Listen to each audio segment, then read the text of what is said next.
Hi, my name is Lucia Harrison. I'm on the Puget Sound Book Artists Board, and I'm really excited about today's presentation, the etiquette for marketing artist books. I know all of us, have a book done and we really don't know how to get it out there other than put it in the annual PSBA show. So this discussion today, I think is going to really help all of us try to figure out what are the best strategies for marketing our artist books, and what are the things that, what are the do's and the don't do's?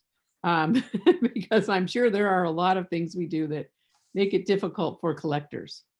So I'd like to introduce Catherine Alice Michaelis. She's the proprietor of Mayday Press, and she's the associate director of the Cynthia Sears Artist Book Collection. And as an artist, she's been making artist books and exploring different approaches for over 30 years. She works with antique printing presses, movable type, and any printable medium she can come up with, like paper, film, fabric, magnets, veneer, anything that helps her create a dialogue with nature. And when she isn't printing, she's sewing and stitching and doing works on fabric that explore themes about gender and memory loss and ageism. She also is a writer.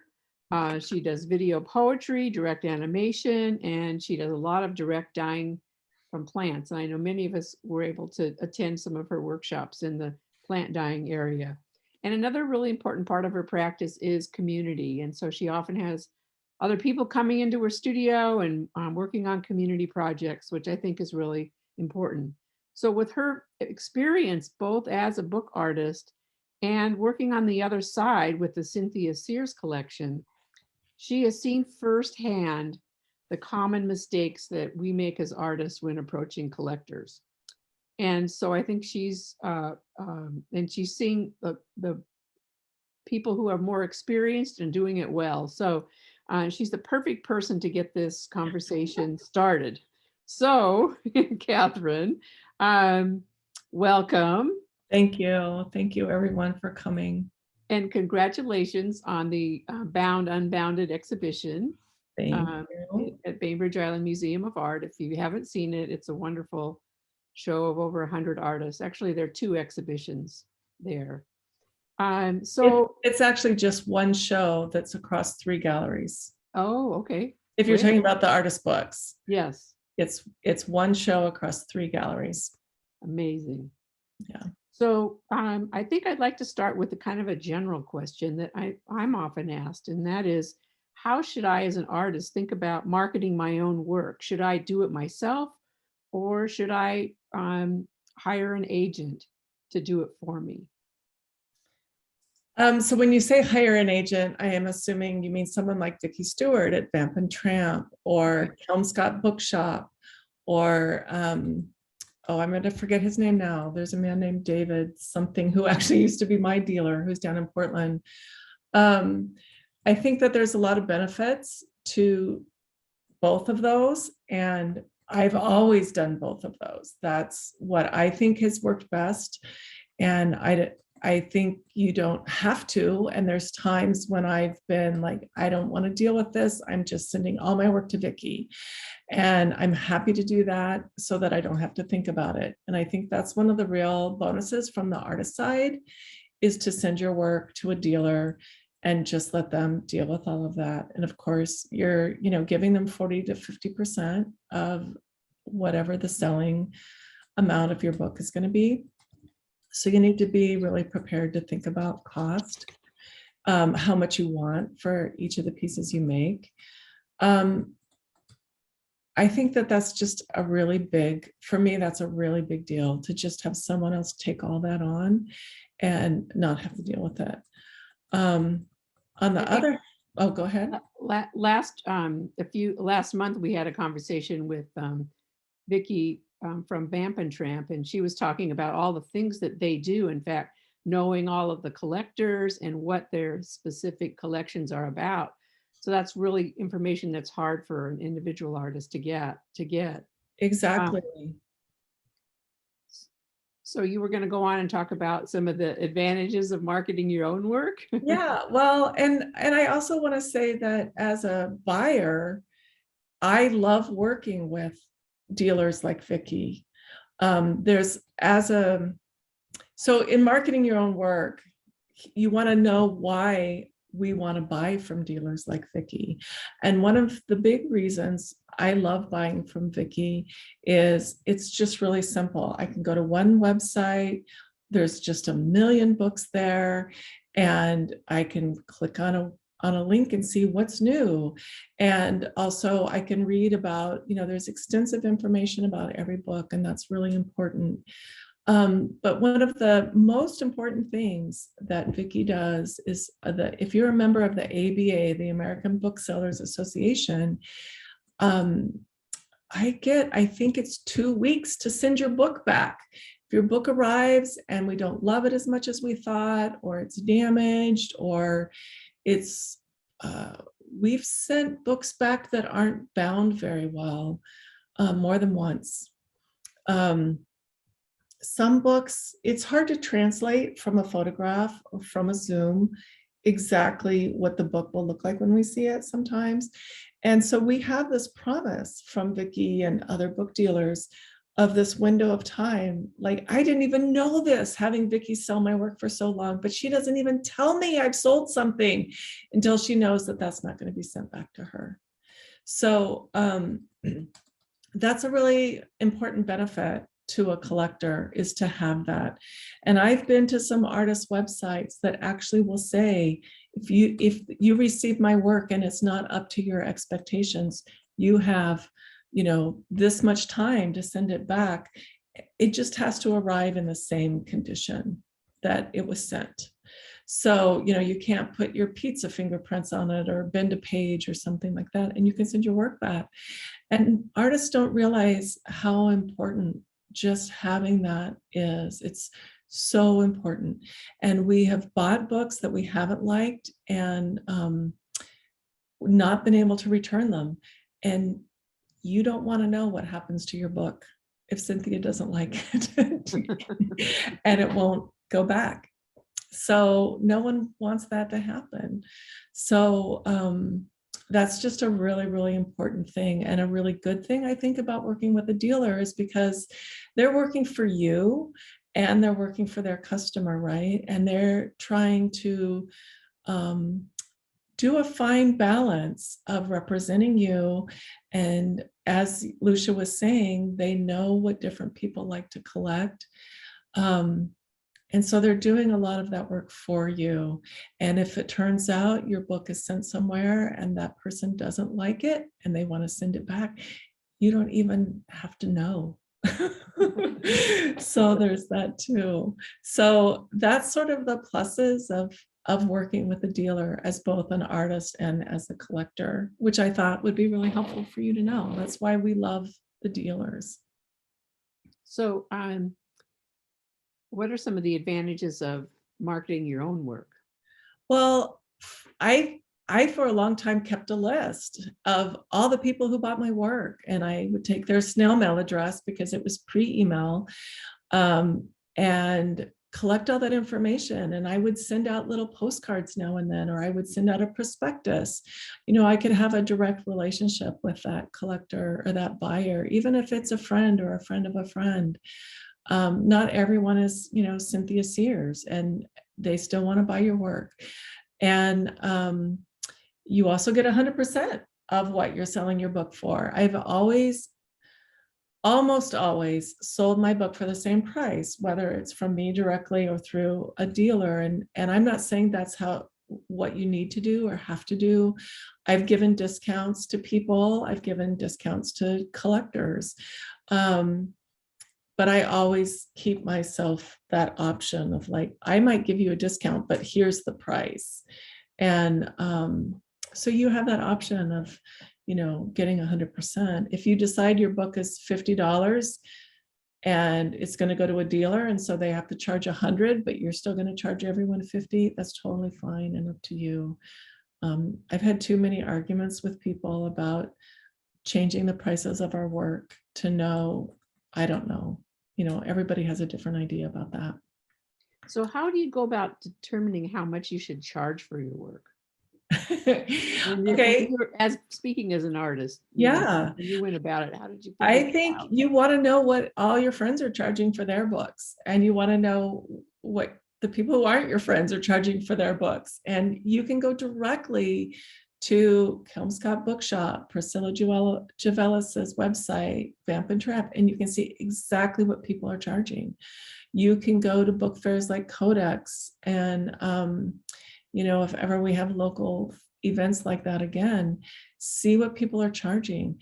And I think it's really good to sort of compare. I was talking to an artist about a book and they weren't sure what to price it. And I don't want to tell anyone what to price their work, but I said, go to this website, go to Bookland, go to Vamp and Tramp, and just see what something like what you make is going for. Do you think that artist is kind of your peer, and see what's happening? Bookland tends to be very expensive. It also has a really high overhead there in New York City.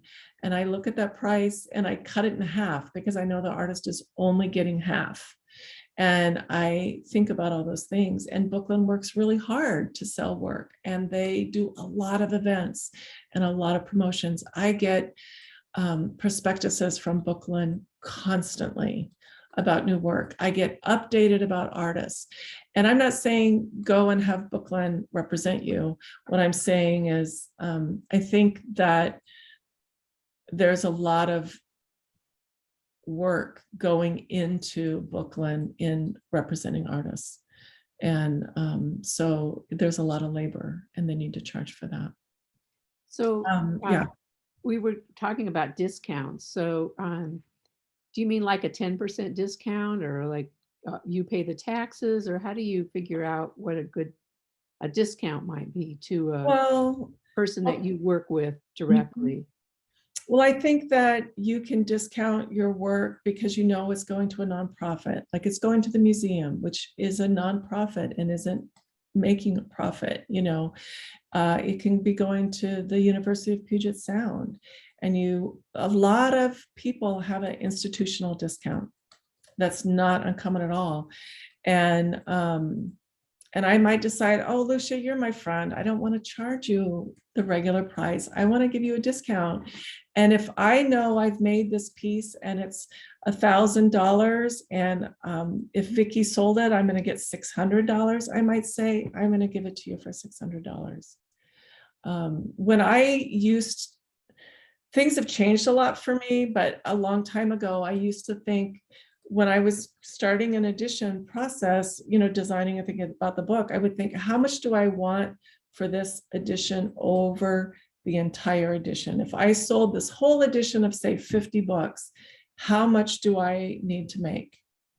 And then that would determine my cost of book. But first I would subtract out 10. So it'd really be 40 books, because I know 10, I'm going to keep a couple, I'm going to send one to my mom, I'm probably going to give one to a friend, one is going to get damaged, one is going to be a display copy, and so on. So I'll take that remaining 40 and I'll divide it into how much I think I need for that project. And then I'm going to add the commission onto that. That's kind of what I was doing for a long time. Great. So let's talk about marketing your own work a little bit more. So from your experience, where do collectors look for artist books? Things have changed so much, even since the pandemic, I think. And also, to just be really honest, I've only been working for Cynthia since the pandemic. So that's where all of my experience is based, is just in the last 2 years. So there might be other people here in the Zoom who have other kinds of experience, but as an artist, going to shows, tabling events. I met Jane Carlin tabling at, the bookstore in Tacoma during one of the events there, the Waste Groups. Yeah, and she bought, several pieces from me. I met Cynthia Sears at a book fair in Seattle. I met several dealers who bought my work going to Codex. And so, there's a spectrum of cost to those. And they can really pay off for you sometimes, but it's no guarantee.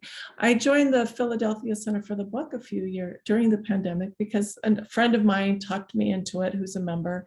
And I thought, oh, great, all these East Coast people will see my work. And, if they don't know my work, maybe I'll sell more work. And that hasn't happened. So it doesn't always happen, but I don't regret joining them and being part of those shows. It's been a different idea of community has changed during the pandemic, and distances don't really mean what they used to mean. Yeah. How does what about social media? Like posting on Instagram, is that a good thing to do? Or it can be a good thing to do. If I'm not following you on Instagram, it doesn't help as much. I have an Instagram account, and I have an account that's a Cynthia Sears collection account. And the Cynthia Sears collection doesn't really follow individuals because I would just be duplicating what's on my Instagram account. So on the Cynthia Sears account, I'm just focusing on like Women's Studio Workshop and Vamp and Tramp and places where I'm going to see a spectrum of artists, not my friends, not people individually, because I just can't keep up if I do that. I personally can't keep up with you on Facebook because it doesn't work right. So I'll just say that. It doesn't mean I won't see it, but you can't count on it. The best way, if you want to sell your work to Cynthia, is to send us a prospectus. And that can be an email, that can be a snail mail, it can be a both kind of thing. And that's what I am going to highly recommend. can I share my screen now so we can see some examples? Sure. And I'm going to just say, like, whether you're doing these shows, whatever you're doing, like, still send a prospectus. Like, don't leave this step out because you're doing something else. This is the one most important way, in my opinion, in my experience, is to do a prospectus. So, sorry. That's okay. Yeah, we went through this earlier. So I started the slideshow with one of my prospectuses, and this is for a project I did called Stack the Deck. And this is from a long time ago, like 1990, 1998. And I actually I think I went to the UW, or I'd been collecting prospectuses for some time, and I used them as a guide to kind of get a sense of what I wanted to do. And so if you've seen this, Stack the Deck is a deck of cards, and the image on the left is the cover card for the deck. It's the title card for the deck. So we printed, oh my God, this is printed by a friend of mine whose name is like totally blanking. I worked with a bunch of different artists collaborating to make this. Sheila Coppola.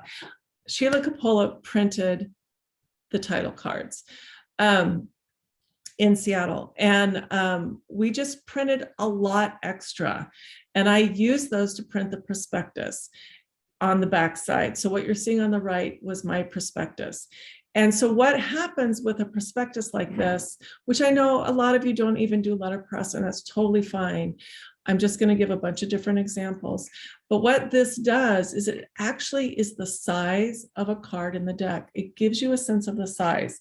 It gives you a sense of the handmadeness of the project, the letterpress aspect of the project. It gives you, just visually a lot of information. And then the prospectus on the back, it's telling you what it is. 22 artists from across the country. And this project is on women's health and healing. And then it tells you about the card designs and printed letterpress by HR. These were to be relief printed. They didn't have to be letterpress printed. I didn't tell them what kind of paper. So I'm sort of spelling this out. And that I also donated the money from the decks. Each artist got their own decks, and then all the rest of them were sold to fundraise. And then it tells you that there's 100 decks. It comes in a box. This is the size. And each set includes a title card and an index card. There's 20 copies for sale at $375. And then it has Mayday Press, it has my phone number, and it has my address. And to me, this is just the most basic prospectus, this information. And, we don't get this from artists, hardly. By we, I mean Cynthia and I.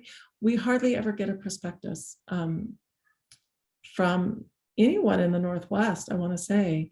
There's very few artists. Okay, let's go to the next one. This was another one I did. This was a desktop printed one from my book, A Revealing History of Women's Underwear. So I took some of my photographs. I did a little, Word thing, PDF thing on the computer, on the desktop, and I printed it off on a nice computer. And I think a lot more of you are capable of doing this. And, it gets hard to decide like what kind of photos, which photos should I use or whatever. And if you just start, you'll get better and better. I think I printed this out to bring to Codex actually in 2011. That's my guess. Or it was for the next thing. I just felt like I needed to have these. I printed them. This is 8.5 by 11. I wanted to mail these to collectors to promote my work. And so this is a desktop printed example. Next one. Okay. So Exquisite Horse was a project that was done by Tracy Hahn, Wisconsin, University of Wisconsin, at the press there. And I was a part of Exquisite Horse. It was a collaborative project, and we all got a couple of these prospectuses with our copy of the entire piece. So this was something I had done before Stack the Deck, and it was one of the pieces that helped me think about what my prospectus would look like. So you can, as a participant, you either printed the back half of the horse or the front half of the horse. And just the way the prospectus is designed, it's giving you a sense of what that project looks like. So now you can go on to the next one. And then here again, you have the yellow half and then the outline. So you're getting another sense of how this project works. And so they describe it in the middle. They include all the names of the people who had heads, all the names of the people who did tails, and then all of the information is in the middle. And let me just repeat again, they include an edition of 100 copies. 60 are available at $850 each. There's a phone number, there's an address. We're being told how to contact, a person if we want a copy. Okay, next one. I don't want to take too long. So this is also just like somebody, maybe, well, not somebody, Indigo Psalm, probably did this on a Xerox machine, and Indigo was in Stack the Deck, and so I was on her, or I think, mailing list for a while and would be sent these things. And so I want to show you that if you look on the left, there's a $65 piece. Yeah, this is like from 1995 or something, isn't it, or 98. There's a $275 piece. There's, these aren't necessarily really expensive things, and making just a simple prospectus like this is really helpful. And I think if you're doing collage, you know how to cut and paste, you can make something that you take down to your local printer. These don't have to be letterpress. They don't have to be in color. They don't have to be fancy. But what they do have to do is get a collector excited. So besides having the important information, you want to just do a nice design. So show the next one, which I believe is the front side.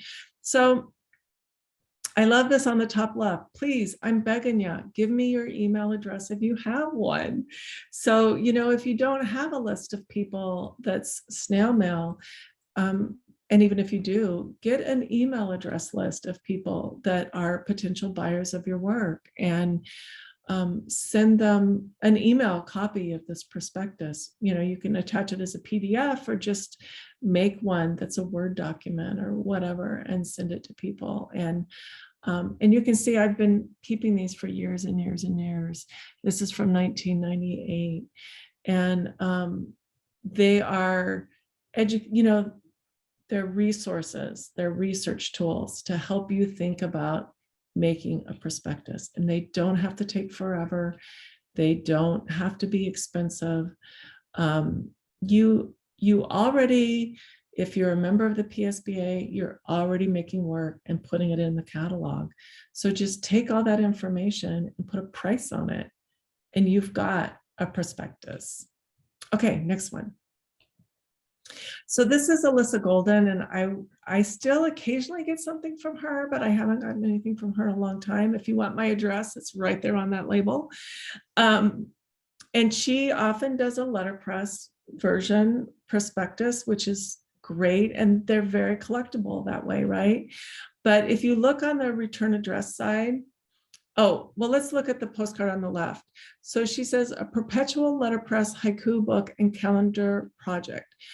Alyssa Golden, 2011, never mind the press, $200 before September 16th. Mail a check today. Pictures on the web, as well as lots more info. So, and then she has her website. It's not a lot of information about the project itself, but she's got some compelling design happening and colors and all the information you need. It's not like, it's not hard.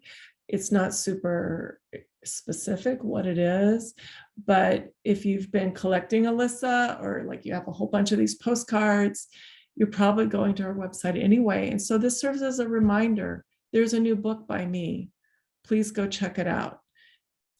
She knows I already know her because she has my name and mailing address. So, and then in the return address side, she has California deliveries. Please add the sales tax. So she's telling you everything you need to know, and it's just so concise. Okay, is there any questions that need to be answered right now that apply to anything that's just happened? Okay. Oh, yes, there's one. It's for me. Would you prefer a prospectus by email or snail mail? Well, if you're making a beautiful prospectus and you want to send it to us, we're going to keep it forever. It's going to go into a folder. And I can't say it's going to be part of a show because I don't know what's going to happen in the future. But I love the idea of the ephemera and using that to some kind of effect at some point. I can't, I don't know that will happen, but you can see I've kept all of these beautiful prospectuses that have come from Alyssa and other artists to me. And the nice thing about a physical one is that I'm not going to lose it in my inbox. I'm not going to open the tab and then close it before I can act on it. If I get a snail mail prospectus, it's so much, in some ways, it's so much easier for me, honestly. It depends on what kind of prospectus you're doing. And maybe I'll talk about that at the end. Yeah, I have a question too. But what about doing one-of-a-kind books? Would you need a prospectus for a one-of-a-kind project? Your one-of-a-kind is $20,000. Let's say there's probably not a lot of people who are going to buy that one-of-a-kind. And if Cynthia is one of those people who might buy your $20,000 book or your $10,000 book, it's not going to hurt. Unless you already have a buyer for that book, why not do a prospectus? Kelmscott Bookshop sells a lot of one-of-a-kind books. I think Priscilla Javella sells a lot of one-of-a-kind books. There's a whole description on those websites for those one-of-a-kind books. Yeah. Someone had to write that. I don't know if they wrote that or the artist wrote that. That could easily be an email prospectus with the photo attached and the price. So the difference is that if I go to Kelmscott for that book, they're going to get 50%. If you send it to us directly, you're going to get 100% if you put that 100% price on there, unless you're promoting it and you're going to sell it through the dealer, which, is another issue entirely, the arrangements you have with dealers. But if you make a one-of-a-kind book and you want to see if Cynthia or someone is going to buy it before you go to a dealer, absolutely make a prospectus. You don't have to make a handset letterpress printed prospectus because your book probably isn't letterpress printed anyway, if it's one of a kind.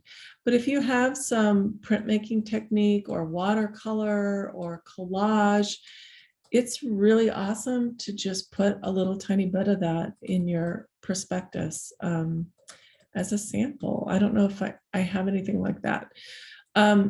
This is Alyssa Golden again, and this was for, a whole book that's recipes. So she printed her prospectus on recipe cards. And I included this in here because I thought it's great to think about what your project is and how you can make your prospectus unique to that project, right? So, and then she took the whole idea of a recipe and gave you the information, one hand painted soft color, one courtship story, 2 recipes, 3 kinds of handset type.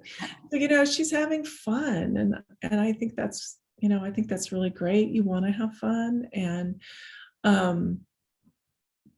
I have to say that one of the nice things about getting a hand printed prospectus is that I'm going to assume it's reflective of the quality of your work in general. And if your prospectus is letterpress printed, and it's not letterpress printed beautifully, or if it's really sloppy or something, that is going to affect how it's going to reflect on your book as a whole. So that's really important. These are 2 different pieces. I put 2 cards side by side. Helen Hebert's also great about sending out cards. And, this is, I don't know who printed these, but there are a lot of really cheap printers out there now. Of course, you need a mailing list to send these to. You're not going to do this for 5 collectors, but you could desktop print it for 5 collectors and send these out, like the one I showed you at the beginning that I had done. So, and this, I think, actually was probably something that Helen had on her table at Codex when I was there in 2011. And I did pick up some cards from people's tables that I thought were really compelling. I want to remember this piece. I'm inspired by this piece. Now, when I go to Codex next week, it's going to be, maybe I'm not buying this today, but I might think about it or have a conversation with Cynthia about it, and we'll buy it next week or next month. So that's another thing your prospectus can do, is it gives something, if there's something physical, it's going to remind someone, oh yeah, I want to follow up on this. I included one by Jules Remedios Fay. This is kind of a 2-parter. There's one book on one side and one book on the other side of the fold. And then it has a cover. And again, this is what it's about. This is how many I made. This is the year. This is the size. This is the cost. These are just really, really basic things that you want in your prospectus. Here's the ordering information on the back. And here you can see she gave 30% off for orders under 5 books to book dealers and galleries, 40% for orders of 5 or more. Orders are shipped upon receipt of payment. Libraries may be invoiced. This is like such important information because it tells me I have to pay before you'll ship the book. Now, if you're an artist and we all know each other, Cynthia's bought lots of your work before, people don't usually stress about that. You can move on if you want. This is a postcard. This is Macy Chadwick. I think I also picked this up at Codex in 2011. I thought it was such a beautiful book and I wanted to remember it as an artist. I found it incredibly inspiring. You can show the back. And again, here's all the information and it has the price. And I'm just saying this over and over and over again because I get so many emails from artists where they're like, here's my book, but they don't tell you what it's about. They don't tell you the size. They don't tell you the price. They don't tell you the edition. It's just really important basic information. And you want to have all of those elements in your prospectus. Before we get too much further, I was just wondering if you could give us in the next maybe 5 minutes, sort of your list of do's and don'ts. So we know do, send a prospectus. Yeah. What are some of the things that artists do that are really irritating to collect. that are really irritating. And I'm sorry, can I interject one very, Yeah. I think, very related question? Is that I had heard fairly recently, never, ever approach a collector on your own. They'll be mad. Don't do What that. does on your own mean? As the artist. Do you, That I had heard, and maybe I'm misremembering, but maybe it's like university collections. Don't approach them on your own. That will create, that's not good etiquette, basically. So this is really interesting to me that this whole thing of prospectus, because this is the exact opposite. And so I'm really intrigued by this. was it a book dealer who told you that? I'm trying to remember who said it. It wasn't during the Vamp and Tramp presentation. I feel like it was. I don't think Vicky would ever say that, honestly. Yeah. I think Vicky would be a good person to ask, though. Do you have that feeling that, collectors at universities don't like that? When I was first starting 30-something years ago, I met Sandra Krupa, and Sandra said to me, keep showing me your work. And then at some point I met Jim Carmen at the library at Multnomah County Library in Portland. Another artist introduced me to Jim, took me to the library to see the library meet Jim. And I started selling Jim my work directly. After I met Cynthia, Cynthia, I don't know how else you would have sold Cynthia your work if not directly, because she didn't work with these book dealers initially. I used to sell my work at Wessel and Lieberman in Pioneer Square, which sold artist books. And they, marketed directly to a lot of artists. And why did I bring them up? I don't know. That's an unrelated thing. Oh, well, let's get more onto the do's and don'ts. Yeah. Okay. So I just, I want to say, Lori, though, that maybe some don't like it, but I wouldn't assume that that's true universally. I would ask some other people, and try to ask Jane Carlin, ask other librarians that you do know if they have any insight into that. I think that's a really good question. So I think a big part of a don't for me is there's a tendency to overwhelm Cynthia and I with what people send us. I only want to look at 1 or 2 books at a time. People often will send a file that is too big to open. Sometimes I can't open things at my house because the download speeds are bad. And I think, well, I'll open it when I get to Cynthia's. And I can't open it at Cynthia's. She has great Wi-Fi. It's just too big. And then I feel kind of awkward. Like, what am I supposed to do? Because it was an artist I knew, I sent them a little email and I said, this is too big to open. So then what they did is they sent it again, but like in a zip folder. And it was still too big to open. And now I'm just like, this is nuts. So then I'm like, this is still too big to open.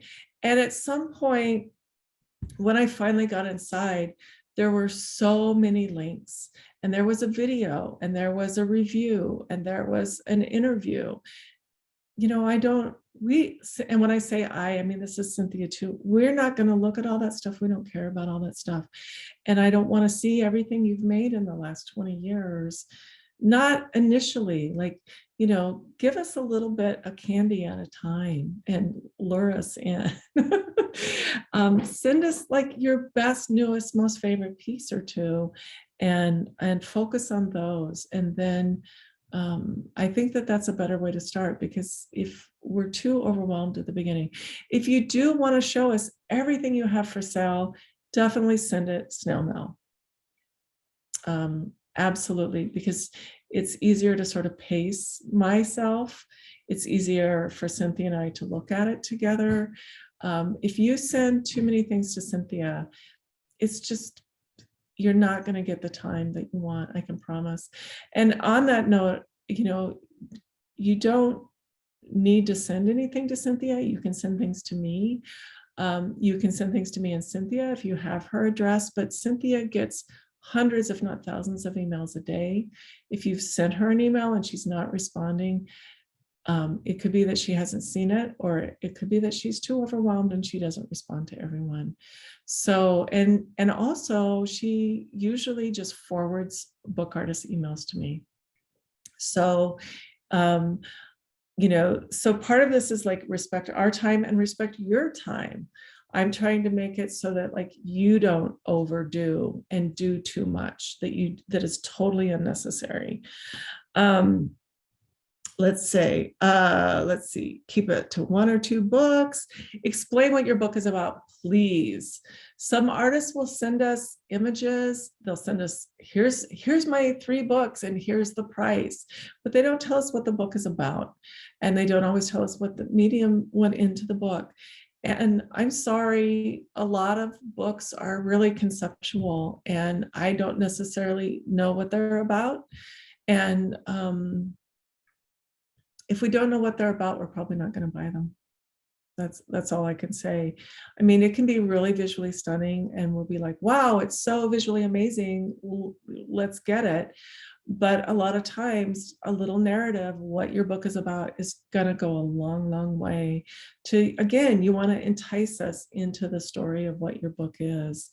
Even if it's conceptual, even if it's image driven, give us something and, you know, help us. People will email me and say, please go to my website. Please don't do that. People will say, please call me. I'm not going to call you. I mean, if I know you, I might call you. If Lucia's like, can you call me? I made this book. I think you'll like it, but I just want to, you know, I'm going to probably call Lucia back. But if I don't know you, if I don't have an email with, if I might call you if you send me an image and a description and a price, that's a different story. But if it's just like a cold call to an artist I don't know, I'm just not going to do it because I don't know what's waiting for me on the other end. If people email me and ask me what should I do to get my work in front of you, I tell them exactly what I've been telling you. Send us a prospectus, include images, price, description, and bio. I have told this to artists many, many, many times, and I have only heard back twice. So I don't know what's happening between their query of like, I really want to show you my work and how can I best do that? And me saying, create this prospectus. And if you have an answer for that, any of you, I'd love to hear it. But and I say it doesn't have to be complicated. It doesn't have to be a Gutenberg Bible of prospectuses. We just want basic information. We are going to judge you on your photo quality. We want to be able to know how well your book is and how well we can imagine, it page by page, even if we're only looking at a couple images.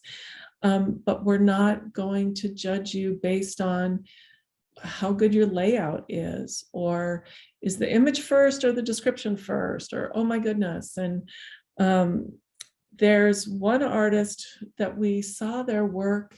Cynthia and I were together. I was actually on a panel for something and other artists were there and we were all showing our work, and Cynthia was with me and she saw this artist's work that she really wanted. So I kept contacting people to get her email. I got her email and I emailed her, we want to buy it. How much is it? And they're like, oh my God, I don't know. And, it was an artist who just wasn't expecting to hear from someone like Cynthia to have their work in a collection like Cynthia's, which, we don't know when we reach out where you're at in your career. And we don't care. But she obviously was just really intimidated. So I was really kind and said, talk to your friends, talk to your other artist people, and let me know what you want. And she gave me a price, and I'm like, great, that sounds good. And then I gave her all the information that she needed to send us the book and everything. Let me know when you're ready, we'll pay you.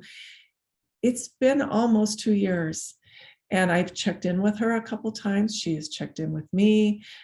She still hasn't sold us her work. I don't think she sold it to anyone else, but she still hasn't sold us her work. And I think I don't know what the trouble is, but I really have gone above and beyond to just be gentle and easy with her. And I'm happy to do that, but I don't know why we don't have her work after 18 months. Please don't be that person. If you're not going to sell us your work, just be honest, just be direct. We're not, we haven't made a bad list of like, oh my God, I'm never buying from this artist again. Oh, that reminds me, there was one artist who sent us a prospectus of a bunch of artist books. And Cynthia and I spent a lot of time. We selected several $1,000s worth of books. I emailed her and I never heard back. And I think that it went straight to her spam folder. So she'd sent Cynthia a snail mail prospectus with her contact information. And when I responded, there was no one there. And months later, another university had bought those books and I saw it posted on Instagram. Okay, that was kind of upsetting for me personally. And So go ahead. Catherine, Yeah. I Are we think at time? at this point, I want to interrupt you so that we can Sure. go to our breakout rooms.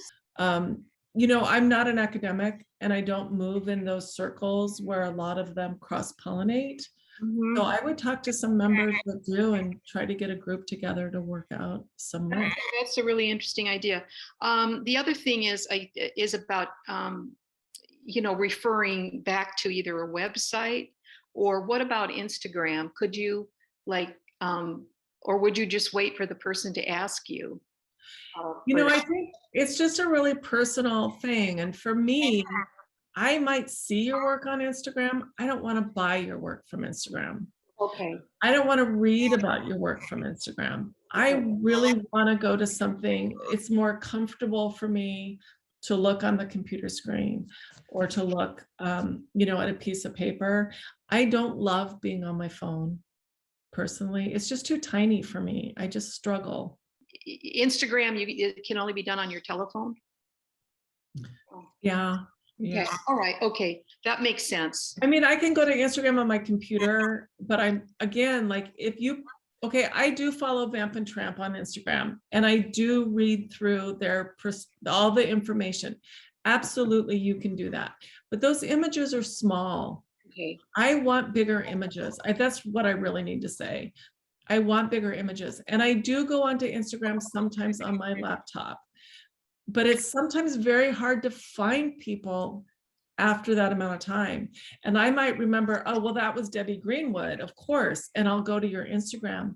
But if I don't know you, or if I can't remember your name, which happens a lot to me, it's going to be hard for me to go back and find you. Well, thank you. Yeah, those were our questions. I thought they were good ones. Thank you. The questions that we also had the question about how appropriate is older work, which you answered. One question, if you're thinking about trying to find an agent or a firm to represent you, how can you evaluate how effective they're going to be in marketing you?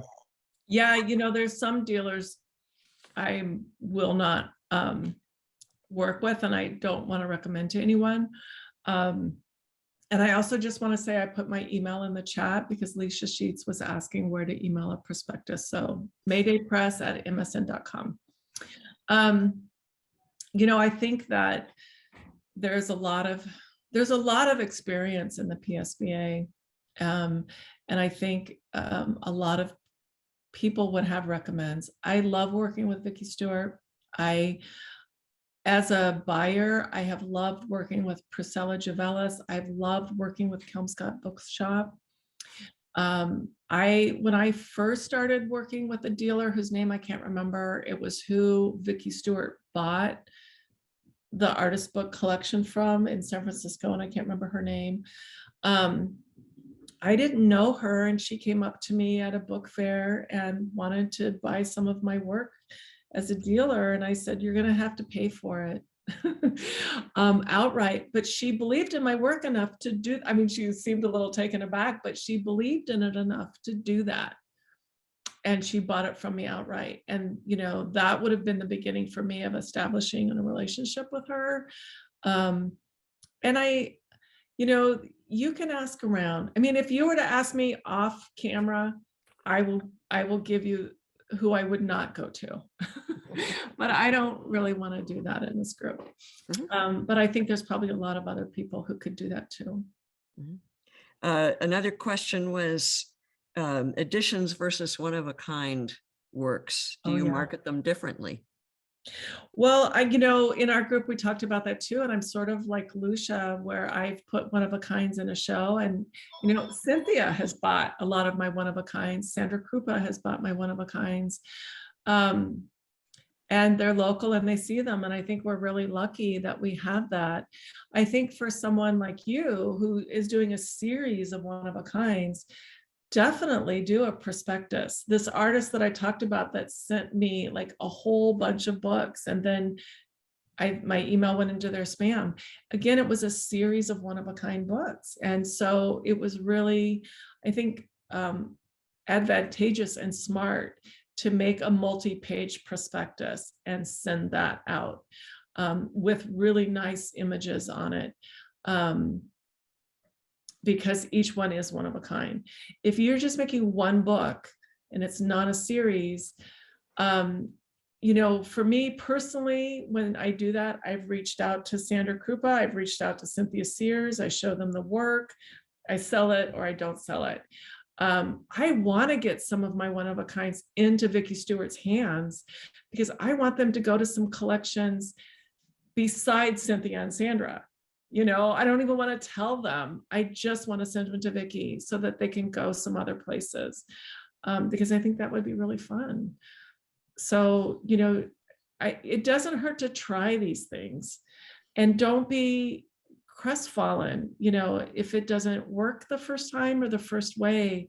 And I think initially I said, you know, if you send me a prospectus, send me 1 or 2 things, but you can send 3 things. And here's what might happen is we like one and we buy one. Where if you send us 1 thing and we don't like it, you might feel really awful. Whereas if you send us 3 things and we bought 1 thing, you're going to feel really good. So, you know, but the point was just not to overwhelm us, which so many artists do. And how do you send high quality images? And one thing I forgot to say that I want to say is that first, if you're doing it by email, send it to yourself, send it to a friend, open it, look at it. What do the images look like? How big can I zoom in on them? Practice that, send it to yourself. And then maybe there's a little work group, the PSBA work group or something. But at least send it to yourself to see what it's like. And that's gonna, you know, give you a lot of feedback and a little bit of time to, you know, get a little distance to look at it with fresh eyes, I think. Did that answer that question about unique books? Yes, I certainly think so. I think that's the gist of our questions. Thanks. And you know, Cynthia loves unique books. 20% of her collection is unique books. She really loves having books that no one else can have. She's a little competitive that way. So if you're making unique work, definitely, you know, Cynthia wants to see it. I want to see it. How do you price one-of-a-kind? You know, I think that that's a lot harder to do. And I want to reiterate that like Kelmscott Press and Priscilla Juvella sell one-of-a-kind work. So if you were to go to their website and look at it, and I think Bookland as well, look at those websites, subtract 50%, and then say, would I be happy with that much money? You know, you're looking for something comparable. Lois Morrison, who makes these beautifully hand-stitched pieces that are 2 of a kinds, because she makes one for herself and one to sell, are amazing. And I'm trying to remember if they're $3,000 or $5,000. Now she has a really, really long career, But if you're a new artist without a long career and your piece is amazing, hand-stitched, beautiful applique work, by all means charge $5,000 for it. It might sell, it might not sell. But again, if it's one of a kind and it's not through a dealer and we can't see the quality of something through the photographs, spending $5,000 is a lot. And, you know, that's just more of an issue to spend $5,000 on an artist that we don't know, and there's no return policy. So that's really something to think about with one of a kinds. And it's why building relationships with collectors can be really, really important. Another question from our group was, should we make a case to accompany our book? I think if it's a $5,000 book, that would be great. If it's a, you know, if it's a $1,000 book, it's look at what it costs to make a box, either for yourself, by yourself, or to pay someone else to make it. Maybe the bottom end is $150. Does your books, if your book is $150, you probably don't want to invest a $150 case, because then you have to charge $600 for $300 for the dealer, $300 for you, right? So, and then it's not really a $600 piece, right? I mean, so part of what I do is I look at my work. If it's $600, maybe it should have a box. If it's $1,000, it should probably have a box. But it also depends on what the work looks like. How structurally sound is the work? Is it a work that's easy to box? I kind of assumed with that question that maybe we're sort of thinking of something that's more codex-like or something, because that's what traditionally gets a box.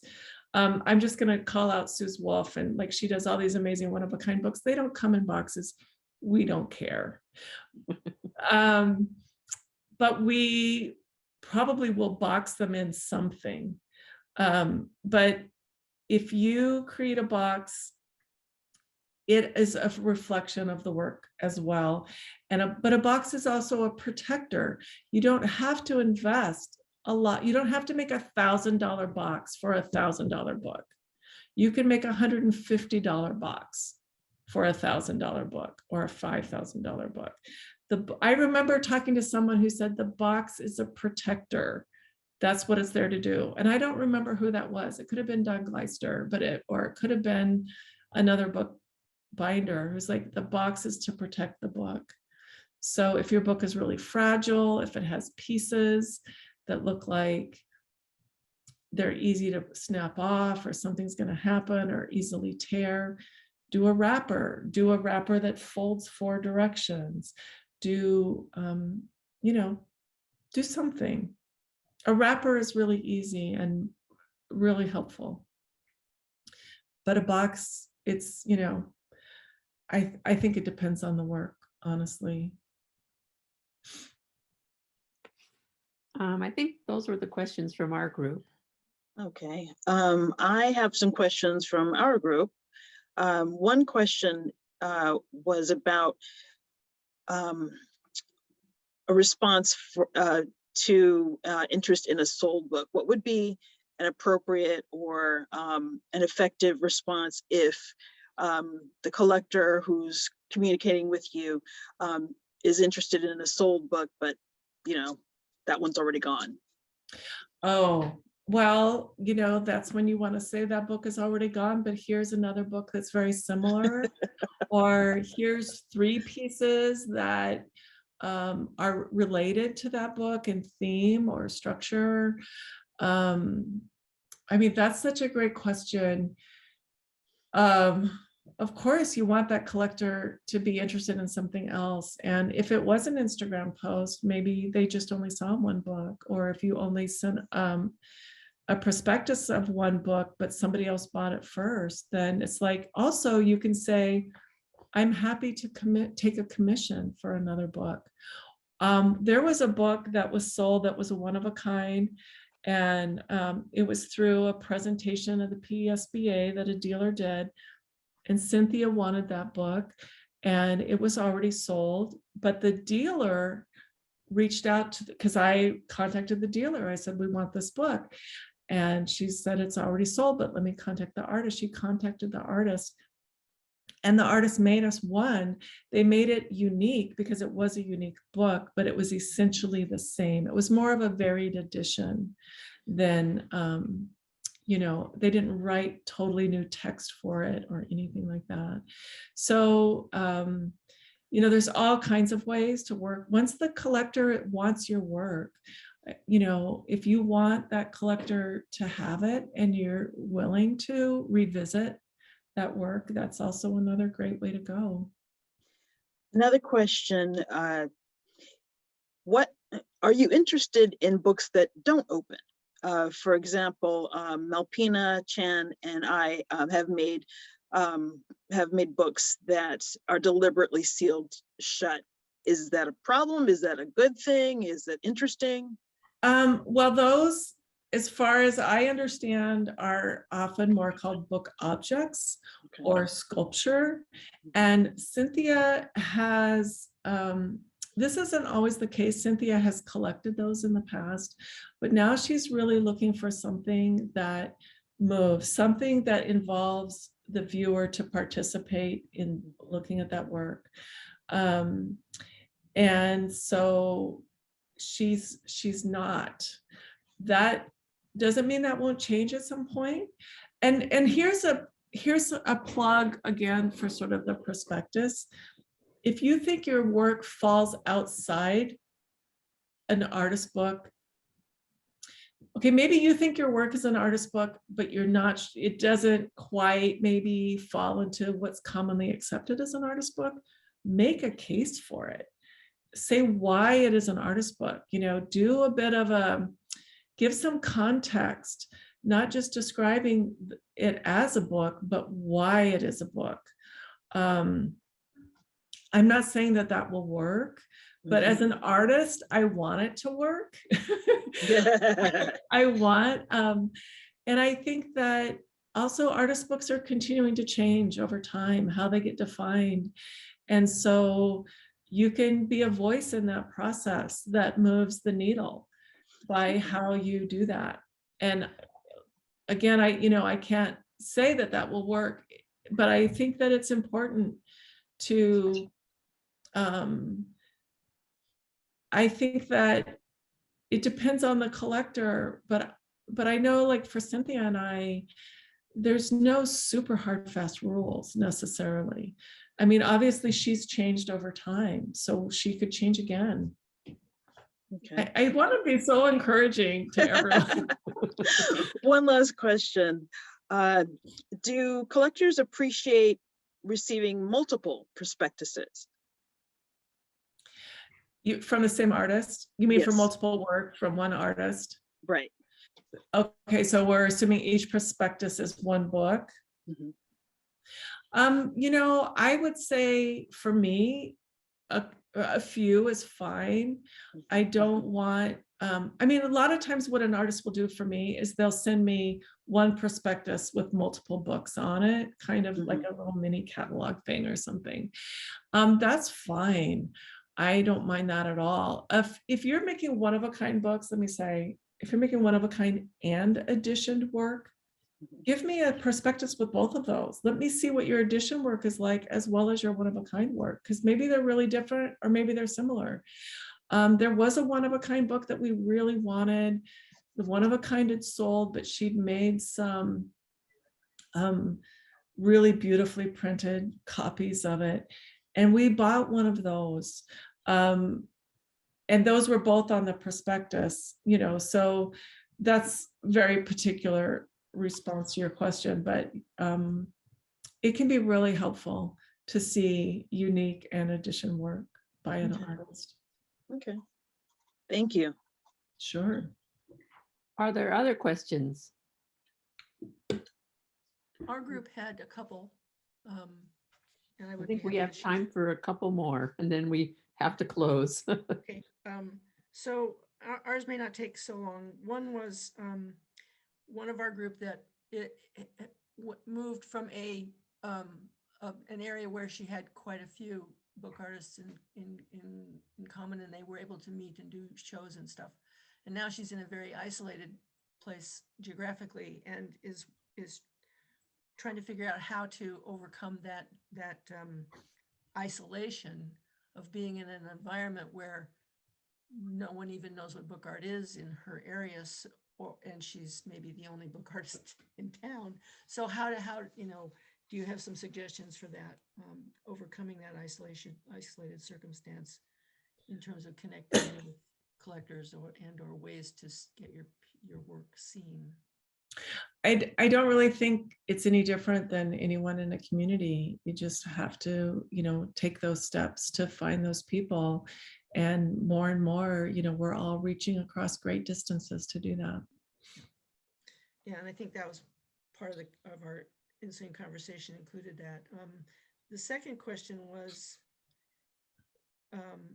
one of our group that has sent out individual prospectuses to collectors and wasn't getting any responses, and so was beginning to feel discouraged. And what should she do in the meantime, or what? What I suggested, I think it was in our group, is I think the PSBA would really benefit from a little group that did this. And, book critique, I think, is really hard because no one wants to do that. But I will say, as a collector, what Cynthia and I talk about a lot, and I actually wrote this out. So people will take a workshop and they'll learn to do something like Haiti Kyle's flag book, and then everyone will make a flag book. Is it actually important that this was a flag book? How does the flag book itself as a structure inform the content of the book? If you're going and you're doing workshops and you're making books, those probably aren't the books you want to sell, but really think about those structures. I have sat on structures for years before I knew what the content of that book should be for me. So I think lots of times we're making books, we're working at ideas, we're doing things, we're trying things out, and no one collects them, or the people we reached out to didn't buy them necessarily. But I think it's just important to look at why those might or might not work. And one thing probably a reading list could be done, because I am doing a lot more reading now that I'm buying. And one of the criteria I was reading by someone else is, what is the relationship between the quality of the book across all mediums, across everything? Like, maybe you see something that's all beautifully hand embroidered or beaded or painted, and then there's like a little desktop printed text glued down in the middle. So here, like, obviously months and months of work went into one piece of it, and then they pasted a thing on it. Like, how even is the quality of that piece? And so you have to charge a lot of money for all of that detailed work, but you have this little printed on acid paper, weird printer ink kind of thing in the middle of it. That's kind of a problem, I think. Yeah, I think that connection between the idea for the piece, and then what structure, what materials, what is required of you as an artist to bring that together in a way that's excellent in all of the aspects. And it can be excellent at the $20 level. It can be a zine. Right. It's not about making $1,000 books necessarily. Yeah, but just knowing the relationship, there needs to be a relationship between all those things that's at the same. I think so, yeah. Delivers. And the binding. And that would be this. God, this is just such fantastic ideas for conversations in our organization, because I think these are really good Zoom session subjects or whatever that we. Yeah. It's good. Yeah, and if you're not hearing back, know that, like, just speaking for myself, I'm working 30 to 50 hours a week without even replying to artists. If all of you send me a prospectus tomorrow, it's going to be a lot, right? It's going to take time. And of course, some of them will rise to the top. And you're maybe being compared to each other even, right? In that instance. And responding to everyone just takes so much time, and then how to word it nicely. And also, like right now, I just went through a stretch where I was mostly focused on collecting zines because we're going to do a zine show. And that's what I was really focused on. You know, if I see 25 flag books, I'm not even going to look at a single one of those flag books if they all come in. You know, it's like, oh no, forget it. It's really hard because of course we don't do that with codex books, but in some ways, you know, how can you make your work stand out? How can you make it compelling? Photography, having a great image of your book is so important. Having good descriptions, and, you know, for price, work with the people in your groups and go on websites and look for prices, and don't hide the price. Because if your book looks like, if I open it up and I think, oh, I think this is like a $50 book, and I see, oh, it's $50, that's great. But if it's coming from someone who usually makes $1,000 books, if I don't really see the price quickly, I might think, oh, what's happened? You know, what are they doing? And I might even think I don't understand. Like, why is this book this expensive? I'm going to try to figure it out. So that's why having all that information in there is so important, because what you're doing is you're not just telling me what your book is about, you're telling me why it's worth this amount of money. And that's really important.